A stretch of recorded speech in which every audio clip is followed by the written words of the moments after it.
They told me my building was going to kill people. That's how it started: a phone call at 6:40 in the morning, a voice I didn't recognize, and 8 words that turned my blood to ice water.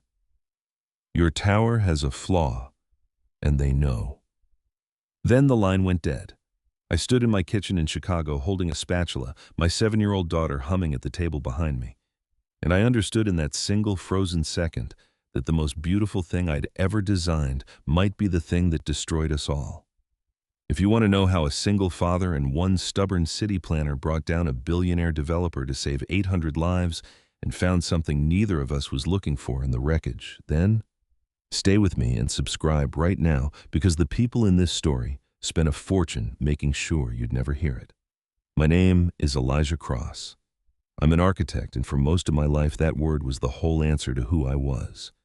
I grew up on the south side of Chicago in a 2-flat that leaned a little more every winter, raised by a grandmother who could stretch a dollar until it screamed, and I fell in love with buildings the way other kids fall in love with basketball, as a way out and a way up. I used to sit on our stoop and draw the skyline from memory, every tower downtown, and swear to my grandmother that one day my name would be on one of them. She'd say, baby, and keep shelling peas, but she kept every drawing. I found them in a shoebox after she passed, every single one. My grandmother, Meridian Cross, worked 40 years as a seamstress and a school cafeteria cook, sometimes both in the same day, and she never once made me feel poor, which is a kind of genius I've spent my whole life trying to understand. She could look at a thing that was broken and see the version of it that wasn't. That's really where I got it, the architect's eye, the ability to stand in a ruin and see the building it wants to become. When I brought home a scholarship to study architecture, she didn't cry and she didn't fuss. She just took my hand across the kitchen table and said, "Baby, they're going to try to tell you that a boy from here doesn't belong in rooms like that. You're going to want to make yourself small to fit their idea of you. Don't you dare. You build tall, you hear me? You build tall and you put our name up where they have to look up to read it." I was 17. I have never once forgotten it. Every tall thing I've ever drawn, I drew for that woman. I made it. That's the thing you need to understand before it all comes apart. I actually made it. By 39, I was a principal at one of the most respected firms in the city, and I had just finished the project of my life, the Meridian, a 52-story residential tower on the near west side, all glass and cantilevered steel, a building that looked like it was leaning into the wind and daring the sky to move it. It was going to be my legacy. My grandmother's name was Meridian Cross. I named the tower after her, and I never told a soul why, because some things you keep for yourself. And I had Zuri, my daughter. 7 years old, gap-toothed, obsessed with bridges, actual bridges. She'd make me pull over to look at them, and the single best thing I've ever made or ever will. Her mother, my ex-wife Danielle, wasn't dead. I want to be honest about that, because a lot of these stories give the single dad a tragedy, and I won't lie to you. Danielle was alive and living in Seattle with a new husband and a life that had never had room in it for the mess of raising a kid. We'd married young and wrong, and when Zuri was 3, Danielle left to find herself. And she found herself just fine 2,000 miles away, calling on birthdays. So I raised Zuri, braided her hair badly, then learned to braid it right by watching videos at midnight, packed her lunches, was the only dad at half the school events, and made peace with it. Being Zuri's father was the one thing in my life I never once questioned. The morning of that phone call, everything I'd built was about to be tested, the tower and me, because the voice on the phone was telling the truth. The Meridian had a flaw, and I already suspected it. Let me back up. The Meridian was developed by a man named Grayson Vale. If you don't know the type, let me paint him a real estate billionaire who talks about vision and legacy the way I actually feel them, but for him, they're just words that move money. Vale had built half of the new Chicago skyline, and he had a reputation, whispered but never proven, for cutting corners in ways that only showed up years later after the ribbon was cut and the cameras were gone and he'd already sold his stake. My firm had partnered with Vale's company on the Meridian because that's how the game works at that level. You don't get to build a 52-story dream without a man like Vale writing the checks. 3 weeks before that phone call, I'd gotten uneasy. During construction, Vale's people had quietly swapped the structural steel supplier to a cheaper outfit, and they'd revised the specs on the tower's damping system, the mechanism that keeps a tall building from swaying dangerously in Chicago's brutal winds. On paper, the revisions were Value engineering, a phrase that makes my skin crawl, because in my experience it usually means we made it cheaper and we're hoping nobody does the math. I did the math, and the math scared me. My model suggested that under a specific combination of wind load and the building's natural resonance, a rare condition, but a real one, the kind of thing that happens maybe once every few winters in a city like Chicago, the revised damping system might not be enough. The tower wouldn't fall. But it could sway hard enough to crack critical connections, fail facade panels, rain glass. 50 stories down onto a crowded street and over enough cycles compromise the structure. People could die, and 800 residents were scheduled to move in within 2 months. I'd raised it, quietly through channels like you're supposed to. I sent my analysis to Vale's chief engineer and got back a polished letter telling me the revised system met code and my conservative assumptions were noted. I escalated to my own firm's partners, and this is the part that still shames me. They told me to be careful. Not careful about the building, careful about my career. Vale was the firm's biggest client. Nobody wanted to hear that the crown jewel of the year had a heart defect. I was told in so many words that I was a talented man who was about to become a difficult one, and difficult men don't make partner. So when that anonymous voice said, "They know," I understood exactly what it meant. It meant somebody inside Vale's operation knew the tower was dangerous, knew it had been buried, and had just decided I was the person to hand the fuse to. Now here's where Hannah comes in, and I have to tell you honestly that I did not want Hannah in my life. I had no room. I had a daughter and a crisis and a career I was about to set on fire. The last thing I was looking for was a person. Hannah Reyes. Now let me get this right, because names matter in this story. Hannah Whitfield was a senior planner for the city of Chicago in the department that handles occupancy permits for exactly the kind of building the Meridian was. She was the person whose signature the tower needed before a single family could move in. And she was by every account the most immovable public servant in the entire city government. The woman developers hated because she actually read the documents. All of them, and asked questions nobody wanted asked. Vale's people had a nickname for her that I won't repeat.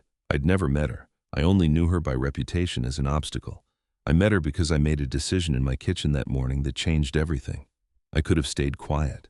I could have let the building open, prayed the wind never lined up wrong, made partner given Zuri the life I'd promised. A lot of men would have. Instead, I looked at my daughter eating cereal and asked myself one question. If the Meridian killed somebody's kid, could I ever look at mine again? And I knew the answer. So I gathered every model, every email, every buried memo, and instead of going to my firm, I went around them. I requested a meeting with the one person in Chicago who had both the power to stop the building and, from everything I'd heard, the spine to actually do it. Hannah Whitfield. Our first meeting was a disaster, and I want to tell it to you honestly because it's the truest part. I walked into her office expecting an ally and found a wall. She was maybe 35, red-brown hair, scraped-back reading glasses she never took off. And she looked at me, a principal architect from a big firm coming in with a stack of documents about a project his own firm had signed off on with pure cold suspicion. Because from where she sat, I wasn't a whistleblower. I was a man from the machine, and men from the machine only came to her office when they wanted something. "Let me understand," she said, not touching my documents. "You designed this tower, your firm certified it, Mr. Vale's engineers certified it, and now you're in my office telling me it's a death trap. So either you're lying to me now, or you were lying then. Which is it, Mr. Cross?"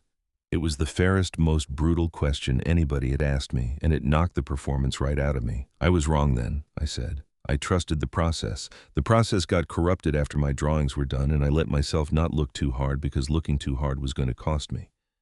I'm here because I finally looked. You can hate me for how long it took. I hate me for it too. But the building is still dangerous whether you like the messenger or not." She was quiet for a long moment. Then she pulled the top document toward her, put on those reading glasses that were already on a nervous tell I'd come to love, and started reading. She read for 40 minutes without saying a word while I sat there. And at the end she looked up and said, "This is either the most important thing that's crossed my desk in 10 years or the most elaborate way anyone's ever tried to manipulate me. I don't know which yet, but I'm not signing that occupancy permit until I do." And that, believe it or not, was the beginning of everything. I need to be clear about the shape of what came next because it was war, and Grayson Vale did not fight fair. The first thing that happened was that I got fired. Not officially, I was placed on leave pending review. But I knew what it was. Word had reached Vale that I'd gone to the city, and within 72 hours my keycard didn't work and my projects were reassigned. 15 years of work gone in a weekend. I drove home and sat in the parking lot of Zuri's school and tried to figure out how to tell my 7-year-old that Daddy's job, the job that paid for her ballet and her bridge books, and the good apartment was gone, and that I'd blown it up on purpose over a math problem most people would never understand. I didn't tell her that day. I picked her up and we got ice cream, and I let her explain the engineering of the Calatrava Bridge to me for the 4th time, and I memorized her face doing it because I had a bad feeling I was going to need that memory to get through what was coming. And then Grayson Vale did something I didn't expect. He came to see me himself. You have to understand that men like Vale do not drive out to a suspended architect's apartment. They send lawyers or nothing. But 3 days after I lost my job, a black car pulled up outside my building, and Vale himself climbed out in a cashmere coat that cost more than my car, and he came up and knocked on my door like a neighbor. Zuri was at a friend's house, thank God, because I would not have wanted her to breathe the same air as that man. He didn't threaten me. That's what made it so frightening. He was warm. He sat on my couch, looked around my apartment with the mild interest of a man appraising a property, and told me he admired my talent.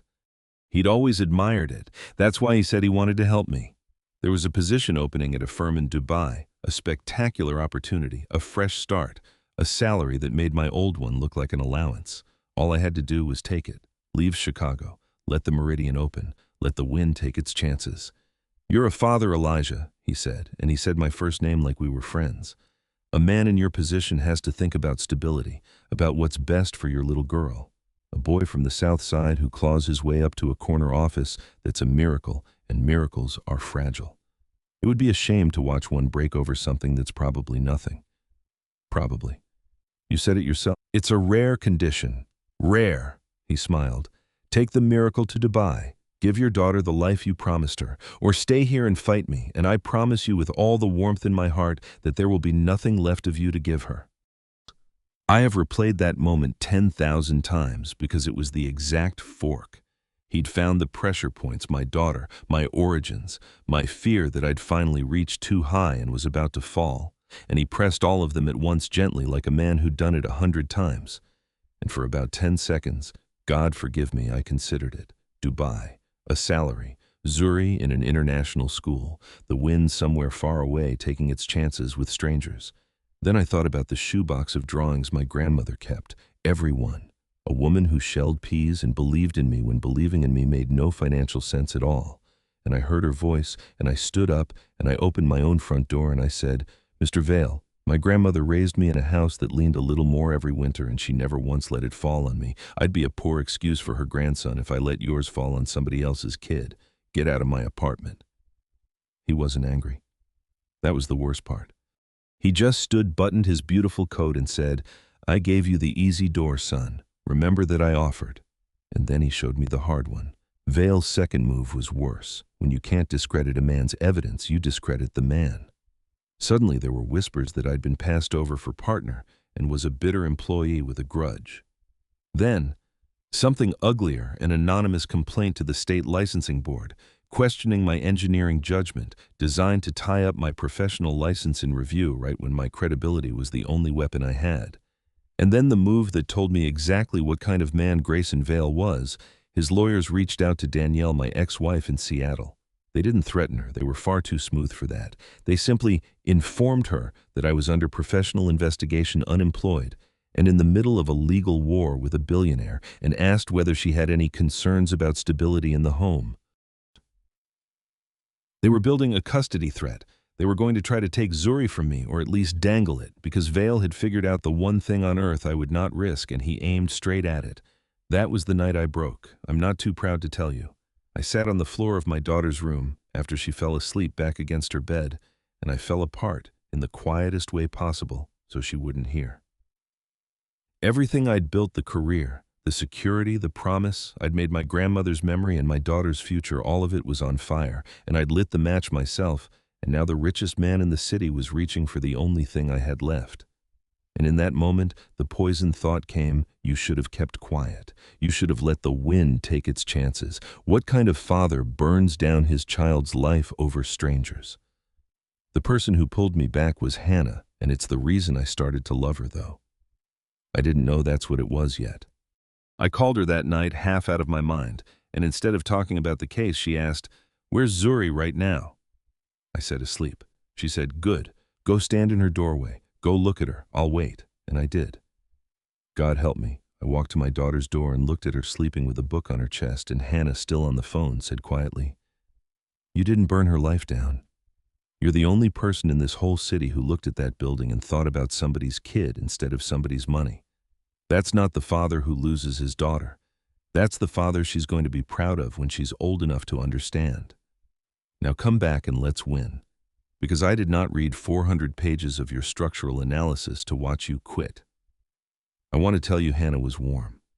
She wasn't not at first, not in the easy way. She was something better. She was steady. She was a person who, once she decided a thing was true, could not be moved off it by money or pressure or fear. And I had spent my whole life bending to those three things to survive, and watching her simply refuse to bend rearranged something inside me.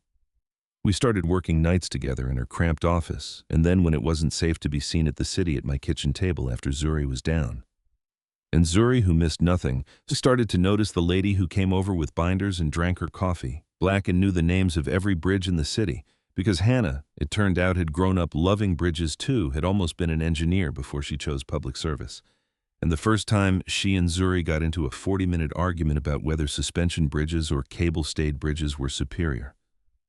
I stood in my own kitchen and felt the ground shift under me the way it had that first morning, except this time it wasn't fear. It was the opposite of fear. There's a night from the middle of all this that I hold on to. It was a Sunday, and we'd hit a wall in the case, and I was low in a way I was trying to hide from Zuri and failing. Hannah showed up unannounced with a paper bag, and inside it was not more evidence. It was a model bridge kit, the kind you build from little wooden pieces, and she'd bought three, one for her, one for me, one for Zuri. She said, "We are not doing paper tonight. Tonight we build something that stays up." And the three of us sat on my living room floor for 4 hours building tiny wooden bridges, and Zuri bossed us both mercilessly about load distribution, and Hannah deferred to her with total seriousness. And at some point I looked up from my half-finished truss and saw my daughter and this stubborn woman with their heads bent together over a span of balsa wood laughing, and I had to go into the kitchen and stand there for a minute because my chest hurt with something I didn't have a word for yet. When I came back, Hannah caught my eye over Zuri's head, and she didn't say anything. She just smiled a small, private smile, like she knew exactly where I'd gone and why. That was the night I stopped telling myself she was just my ally. But I didn't say a word. It was too important to rush, and I had a daughter watching to learn what love was supposed to look like, and I wanted her to see the slow, sure kind, not the kind that arrives fast and leaves faster. So I waited. We both did. For months. Zuri, for her part, started asking questions. "Is Hannah your girlfriend?" she said one morning apropos of nothing over cereal. I told her the truth. "She's my friend, and she's a very important person, and I don't know yet what she's going to be." "Why?" And Zuri thought about it with her whole face and said, "Because she listens to me like you do. Most grown-ups pretend. She doesn't." And that right there was the highest recommendation a human being has ever received, and it came from a 7-year-old over a bowl of cereal, and it settled something in me for good. But we still had to win, and to win we needed proof that Vale had knowingly buried the danger. Not just that the building was risky, but that they knew and hid it. My analysis showed the risk, it didn't show the crime. And then I remembered the phone call, the voice that started all of this. Someone inside Vale's operation had known enough to warn me. Someone had a conscience or a grudge or both. If I could find them, I could turn a professional dispute into a scandal that even a billionaire couldn't bury. Finding the whistleblower is a whole story on its own, but I'll give you the short of it. It was Vale's own former chief engineer, a man named Peter Osei, who'd signed off on the value engineering and then couldn't live with it, and who'd quietly kept copies of everything before Vale forced him out with a fat severance and an ironclad non-disclosure agreement. Peter was the anonymous voice. He'd warned me and then lost his nerve because Vale's NDA and Vale's lawyers had scared him silent. Finding him wasn't hard. Convincing him to blow up his own comfortable settlement and go on the record against the most litigious billionaire in Illinois, that was hard. That took Hannah. Because Hannah did the thing that Hannah does. She didn't beg him. She laid the documents in front of him, all of them, and then she said, "Mr. Osei, I've read your revised damping analysis. It's brilliant work. It's the work of a man who knew exactly what he was signing when he signed it and exactly what would happen if the wind ever lined up wrong. I think you've been waiting 3 years for someone to make you say it out loud. I'm giving you the chance. 800 people, somebody's kids. You already know what the right thing is. You called Mr. Cross at 6 in the morning to try to make it happen without having to pay the price yourself. I'm just here to tell you there's no version of this where you get to be the hero and keep the money. Pick one." He picked the right one. It cost him his severance and 2 years of his life in depositions, but he picked it. Vale, of course, didn't take it lying down, and this is where he went after Hannah because he'd realized correctly that the whole thing hinged on her signature and her spine. He couldn't buy her, so he tried to remove her. Pressure started flowing down from above, a call from an alderman with real estate money behind him, then a quiet word to Hannah's department head that maybe the Whitfield woman was overreaching, making the city legally exposed, holding a completed building hostage over a hypothetical. Her boss called her in and told her in the careful language of a man protecting his own pension that if she didn't sign the occupancy permit soon, he couldn't protect her job and that a woman 15 years into a city career had a pension to think about. It was the same speech, almost word for word, that my firm's partners had given me. Be careful. Not about the building, about yourself. Hannah told me about it that night at my table, very calm, and I said, "You can sign it. I'll understand. You've already done more than anyone. I won't let you lose your career for this." And she looked at me over those reading glasses and said, "Elijah, do you know why I never left public service for the private money when I could have tripled my salary? Because when I was 11, a walkway collapsed at a hotel in the city where I grew up and killed a woman who was my mother's best friend. And the report said afterward that 3 different people knew the connection was undersized and every one of them decided it was somebody else's problem. 3 people with a signature could have stopped it. None of them used it. I decided when I was 11 that if I ever held that pen, I would use it. I have waited my entire adult life for a signature that mattered this much. You think I'm going to hand it away to save a pension?" And she took off her glasses and rubbed her eyes and said quieter, "I'm scared, though. I want you to know I'm scared. I just decided a long time ago that scared isn't the same as stopping. I have never in my life respected another human being more than I did in that moment." She didn't sign. Her boss couldn't fire her outright. Firing the planner who'd raised a legitimate safety concern would have been its own scandal, so instead they froze her out, took her off. Other projects made her professional life cold and lonely for months. She endured it. She was, as I said, built to carry weight over a long span. I'll compress the war for you because the middle of a fight against a billionaire is mostly paper and waiting and terror. Vale's lawyers came at us with everything. Motions, threats, a defamation suit against me personally that was designed not to win but to bleed me dry, and it nearly did. I sold my grandmother's 2-flat, the Leaning House on the south side, to pay legal bills, and that's a wound that hasn't fully closed. Danielle, to her limited credit, when she actually understood what the fight was about, when Hannah, of all people, got on a call with her and explained in plain terms that Elijah was risking everything so a building full of families wouldn't collapse. Danielle backed off the custody threat Vale's people had planted. She wasn't going to become a mother again, but she wasn't going to become Vale's weapon either. Small mercies. The thing that finally broke it open was the wind. I told you the dangerous condition was rare. In late February, Chicago got hit with a windstorm, not a record breaker, but exactly eerily the resonant condition my models had warned about. I remember that night with a clarity that scares me. The storm came in off the lake after dark, and I was watching the weather with a feeling in my gut like a held breath, because I knew what these numbers meant, even if no one else did. Hannah called me at 9. She'd seen the forecast too. And she said the thing that still makes the hair stand up on my arms. If the building's gonna talk, it's gonna talk tonight.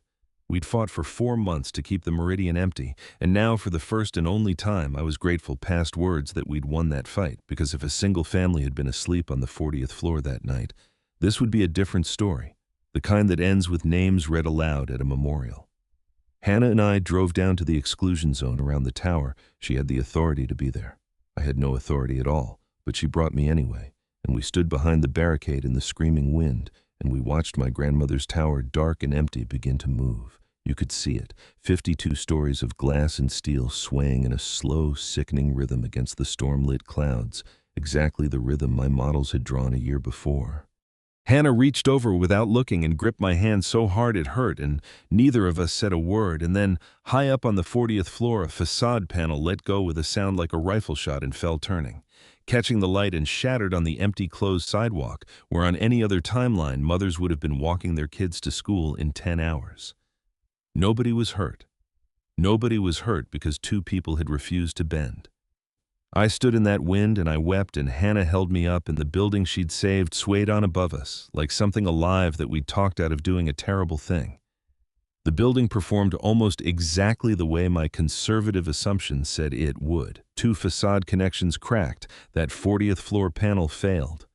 And every second of it was recorded because months earlier, Hannah had quietly ordered instruments installed on the structure over Vale's furious objections, using an obscure inspection authority she'd dug out of the municipal code that nobody had used in 30 years. Vale's lawyers had fought the censors like they were fighting for the man's life, and now I understood why those little boxes bolted to the steel had just turned my hypothetical into a black and white recording of the truth. The tower had told the truth about itself on tape, and there was not enough money in Illinois to make that recording go away. I eventually had to tell Zuri the truth about all of it, not the whole legal machine, but the heart of it. She'd figured out something was wrong. Kids always do. So one night I sat on the edge of her bed and I told her in words a 7-year-old could hold that Daddy had found out. One of his buildings might not be safe, and that some powerful people wanted him to stay quiet about it, and that saying it out loud was going to cost us our nice life for a while. Maybe our apartment, maybe a lot of things. But that a lot of families lived in that building, and some of them had kids like her. And I asked her because I needed to hear my own daughter say it. Do you think Daddy did the right thing? And Zuri, 7 years old, thought about it with her whole serious face, the bridge face, and she said, "If the building falls down and you didn't say anything, that's worse than being poor." And then she added, "We can be poor. I don't need the good apartment. I need you to be the kind of dad who says the thing." I have built a career on structural logic, on load and span and the forces that hold a thing up, and my 7-year-old had just stated the strongest principle I know in 19 words. I didn't sleep much that year, but I slept fine that night. That data combined with Peter Ossie's testimony that Vale had knowingly approved the cheaper system while suppressing the risk analysis ended it. It became a scandal that no amount of money could bury.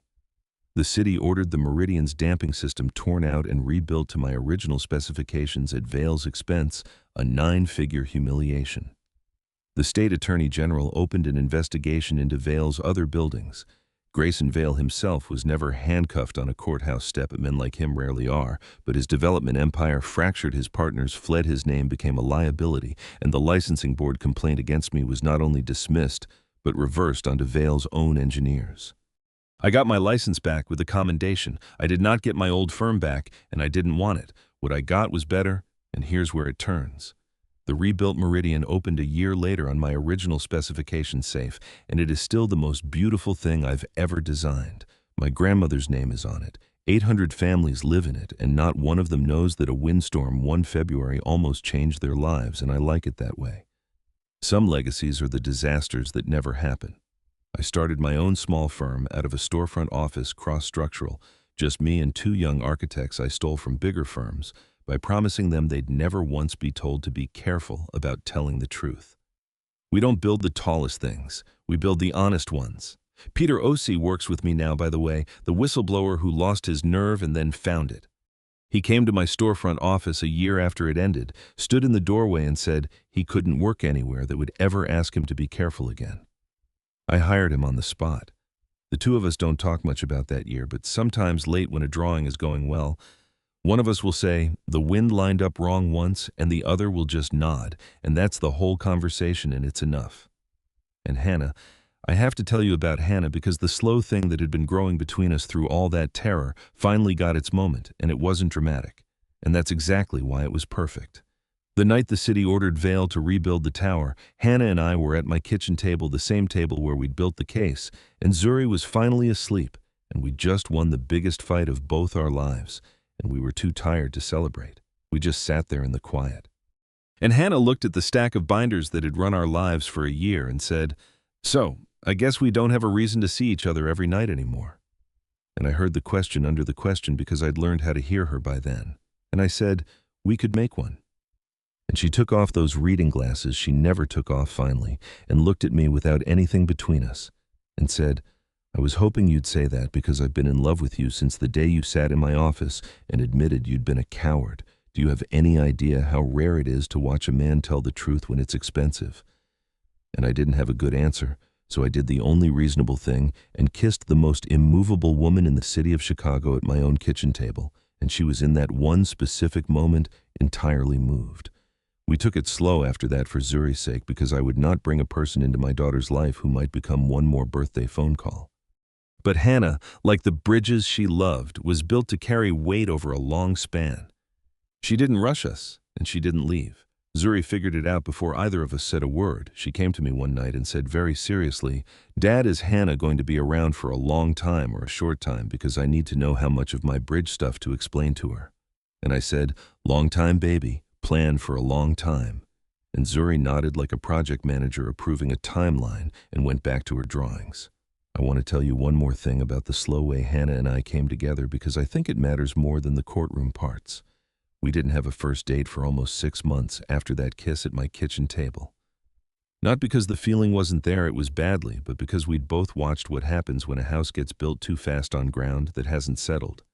Hannah had been engaged once years before to a man who swept her off her feet in 10 weeks and left her hollow inside a year. And she'd promised herself never again to mistake a fast fire for a warm hearth. And I had a daughter who'd already learned that a parent can love you and still leave. So we built slow. We had dinners where Zuri was always there. Hannah came to Zuri's school bridge building competition and cried when Zuri's team won, and Zuri, who does not hand out affection cheaply, hugged her without being asked, and over the top of my daughter's head. Hannah looked at me with her whole heart in her face. When we finally did go on a real date, just the two of us, it was to walk across every major bridge downtown in order, because that was the only kind of date that made sense for us. And halfway across the DuSable Bridge, she stopped and said, "I keep waiting to find the catch with you. There isn't one, is there? You're just a good man who tells the truth and loves his kid." And I said, "There's one catch. I come as a set. Me and Zuri were a package." And Hannah laughed and said, "Elijah the kid is the best part of the deal. I'm marrying up." That was the first time either of us had said the word marrying out loud, and we both froze, and then we just kept walking, and the word stayed in the air between us. The whole rest of the night, like something we'd finally decided to keep. Hannah and I married 2 years after this meridian reopened in a small ceremony with about 50 people on a rooftop with the whole skyline behind us, including one tower leaning into the wind, daring the sky to move it with my grandmother's name on it. Zuri was 9 by then, and she'd appointed herself structural consultant for the wedding, which mostly meant she inspected the rooftop railing and pronounced it up to code, which got the biggest laugh of the day. When it was time for vows, Hannah, who does not cry, cried, and I held her hand and I thought about the leaning 2-flat I'd sold and the shoebox of drawings my grandmother had kept everyone, and I understood that I hadn't lost my legacy in that fight. I'd finally built the right one, not out of steel, out of the people who'd refused to bend even when bending was the easy way to save themselves. So that's how a single father and a stubborn city planner brought down a billionaire to save 800 lives. The tower still stands. The families never knew. And the man who tried to take my daughter to make me quiet is a footnote, and the daughter he threatened is 14 now and wants to be a structural engineer, and she's going to be a better one than me, and every bridge in this city already knows her name. If this story got to you, do me the favor I asked for at the start: hit subscribe so the next one finds you. And leave me a comment. Tell me about a time you told the truth when it was expensive, when staying quiet would have been so much easier and you did the hard right thing anyway. I read every one because those are the stories that actually hold this whole city up. One honest person at a time. And if you're standing at your own easy door right now, the Dubai door, the one where you take the money and let the wind take its chances with strangers, I want you to hear the one thing I learned that year that I'd trade almost nothing else to unlearn. The easy door is never actually easy. It just moves the cost onto people who'll never know your name. My grandmother told me to build tall. It took me 40 years to understand she didn't mean the buildings. She meant this: stand up tall when it costs you so that a child somewhere can grow up safe and never know how close it came. I'm Elijah Cross. Look up sometime. Somebody who loved you probably built the thing keeping you safe and never told a soul why.